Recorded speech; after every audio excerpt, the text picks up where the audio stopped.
প্রত্যক্ষদর্শীদের বর্ণনা ও ঘটনাস্থলের CCTV footage বিশ্লেষণ করে আরও ৭ জনকে গ্রেপ্তার করা হয়। মোট গ্রেপ্তারের সংখ্যা ৯। উল্লেখ্য যে ভিকটিম সোহাগকে উপর্যুপরি পাথর নিক্ষেপ করা ব্যক্তিকে চিহ্নিত করা গেলেও সেই সময় তার পরিচয় শনাক্ত করা যায়নি। পরবর্তীতে পুলিশের বিশেষ টিমের সহায়তায় তার পরিচয় নিশ্চিত হয়ে তার অবস্থান চিহ্নিত করে ১৫ই জুলাই তাকে পটুয়াখালী জেলা হতে গ্রেপ্তার করা হয়। প্রাথমিক জিজ্ঞাসাবাদে জানা যায় তার নাম মোহাম্মদ রেজওয়ান উদ্দিন অভি, বাবার নাম মনোরঞ্জন বসু, মাতার নাম বিউটি দেব মিলা এবং সে একজন ধর্মান্তরিত মুসলিম।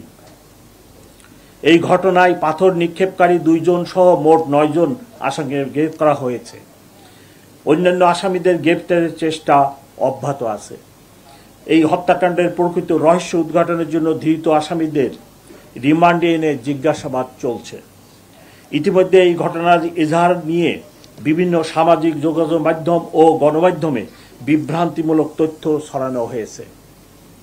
কিন্তু প্রকৃত ঘটনা হলো, মামলার এজাহার দায়েরের জন্য প্রথমে তার সাবেক স্ত্রী লাকি আক্তার থানায় আসে। কিছুক্ষণের মধ্যে ভিকটিমের সৎ ভাই রনিও থানায় আসে।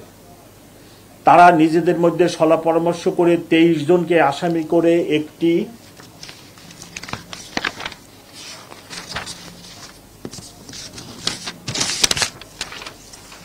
খসড়া এজাহার প্রস্তুত করে। এরই মধ্যে ভিকটিমের আপন বড় বোন মঞ্জু আরা বেগম, বর্তমানে মামলার বাদীনি, থানায় এসে এজাহার দাখিলের আগ্রহ প্রকাশ করে।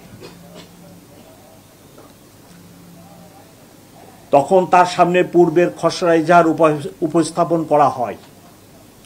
এ সময় বাদীনির মেয়ে উক্ত খসড়া এজাহারের ছবি তুলে রাখে, যা পরবর্তীতে সোশ্যাল মিডিয়ায় ছড়িয়ে পড়ে। ভিকটিমের বোন মঞ্জু আরা বেগম উক্ত খসড়া এজাহার থেকে ৫ জনের নাম বাদ দিয়ে নতুন করে আরও একজনের নাম সংযোজন করত মোট ১৯ জনকে আসামি করে এজাহার দাখিল করে। তার লিখিত এজাহারের ভিত্তিতে কোতোয়ালি থানায় নিয়মিত মামলা নম্বর ৭ রুজু করা হয় চলতি মাস।